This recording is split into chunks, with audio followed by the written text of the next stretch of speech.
আউযুবিল্লাহি মিনাশ শাইতানির রাজিম। বিসমিল্লাহির রহমানির রহিম। সুপ্রিয় শিক্ষার্থী, আজকে তোমাদের একটি গুরুত্বপূর্ণ পদার্থবিজ্ঞানের একটি গুরুত্বপূর্ণ বিষয় নিয়ে আলোচনা করব। সেটা হচ্ছে বল, কাজ, ক্ষমতা, শক্তির মাত্রা বেরকরণ। সুপ্রিয় শিক্ষার্থী, এসএসসি পরীক্ষায় অন্ততপক্ষে একটি মাত্রা বেরকরণ অথবা একটি মাত্রা এমসিকিউ পরীক্ষায় আসতে পারে। একটা এমসিকিউ থাকে, বরাবরের মতো একটি এমসিকিউ থাকে। সেই এমসিকিউটাই আমরা আজকে এখানে আলোচনা করব। যেমন আমরা যদি বলের মাত্রা বের করতে পারি তাহলে কাজের মাত্রা পাওয়া যাবে, আবার যদি ক্ষমতার মাত্রা পাওয়া যাবে, আবার শক্তির মাত্রা পাওয়া যাবে। তবে কাজ এবং শক্তির মাত্রা একই হয়।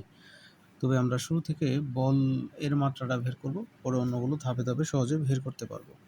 সুপ্রিয় শিক্ষার্থী, যেমন বল, আমরা নিউটনের গতিসূত্র হতে, নিউটনের দ্বিতীয় সূত্র হতে আমরা বল এফ সমান পেয়েছি। বল এফ সমান পেয়েছি হচ্ছে ভর ইন্টু ত্বরণ, ভর ইন্টু ত্বরণ। অর্থাৎ আমরা এরকমভাবে এফ সমান কি পেয়েছি? এফ সমান এম এ। এফ সমান কি পাওয়া গেছে? এফ সমান এম এ। আচ্ছা, ভর ইন্টু ত্বরণের পরিবর্তে আমরা লিখতে পারি হচ্ছে বেগ বাই সময়। ত্বরণের পরিবর্তে আমরা লিখতে পারি হচ্ছে বেগ বাই সময়।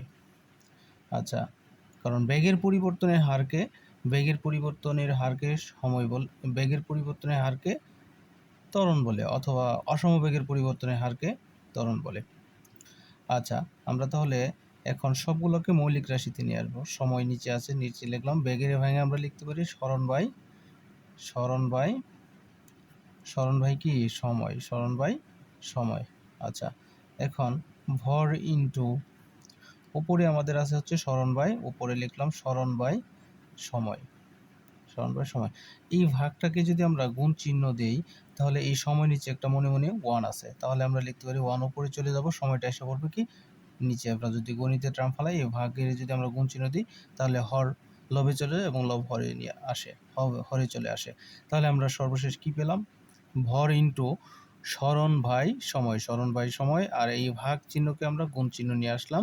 তাহলে এই সময়ের নিচে একটা মনে মনে 1 আছে, তাহলে 1টা যদি আমরা উপরে নিয়ে যাই এবং সময়টা আসা পড়বে নিচে। আচ্ছা, এখন আমরা এই সবগুলো কিন্তু একটা মৌলিক রাশিতে চলে এসেছে, মানে এগুলোকে আর কোনো কি করা যাবে না, কোনো রাশিতে কনভার্ট করা যাবে না। তাহলে ভর ইন্টু সরণ বাই নিচে সময়, আমাদের কয়টার সময় আছে? সময় আছে 2টা, তাহলে লিখতে পারি সময় স্কয়ার। আচ্ছা, এখন আমরা ভরের মাত্রা, এখন আমরা জানি যে ভরের মাত্রা হচ্ছে ভরের মাত্রা ক্যাপিটাল এম, সরণের মাত্রা ক্যাপিটাল এল, সময়ের মাত্রা ক্যাপিটাল টি। ও আমরা মাত্রার সাথে সাথে এককটা একটু লিখে নিই। ভরের একক হচ্ছে কেজি, কিলোগ্রাম, সরণের মাত্রা হচ্ছে মিটার, সময়ের মাত্রা হচ্ছে সেকেন্ড। আচ্ছা, এখন তাহলে আমরা ভরের মাত্রা লিখে ফেললাম। সরণের মাত্রা হচ্ছে এল, সময়ের মাত্রা হচ্ছে টি, আর উপরে কি আছে? স্কয়ার। তাহলে এম এল টি ইনভার্স কত লিখতে পারি? 2। তাহলে এটাই হচ্ছে আমাদের বলের মাত্রা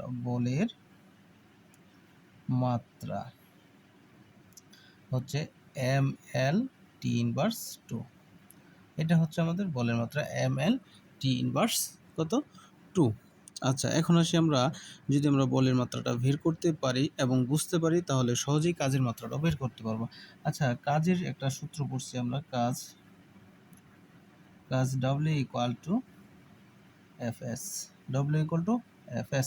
আচ্ছা, আমরা যদি বলের মাত্রাটা এখানে বসায় দিই, বলের মাত্রাটা কি? M L T inverse 2 into এসটা হচ্ছে সরণের মাত্রাটা হবে, আমরা এখানে পড়ছি সরণের মাত্রা হচ্ছে এল, তাহলে লিখলাম এল। তাহলে আমাদের এখানে M L square T inverse 2। তাহলে আমরা যদি বলের মাত্রাটা বের করতে পারি তাহলে কাজের মাত্রাটা পাওয়া যায়। সেটা হচ্ছে বলের মাত্রাটা কি পেলাম আমরা? এম এল টি ইনভার্স 2, আবার কাজের মাত্রাটা পেলাম কি? এম এল।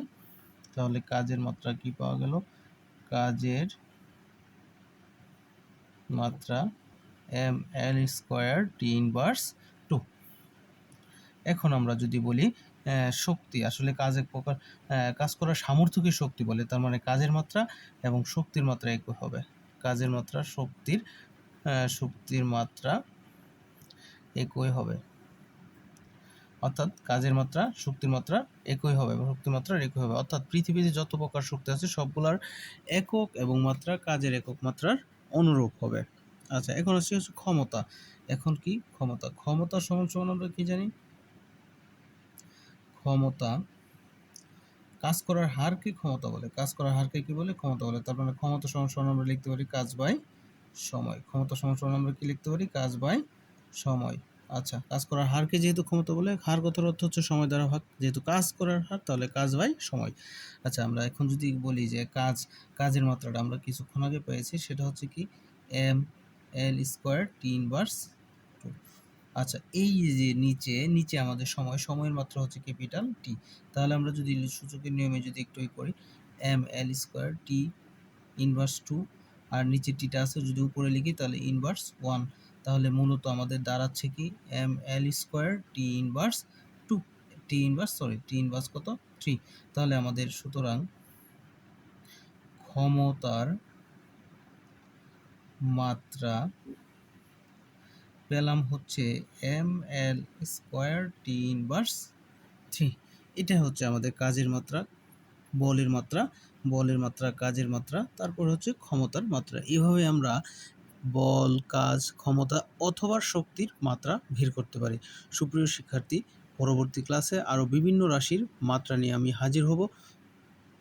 আমি মোহাম্মদ আল আমিন, সহকারী শিক্ষক, ভৌত বিজ্ঞান।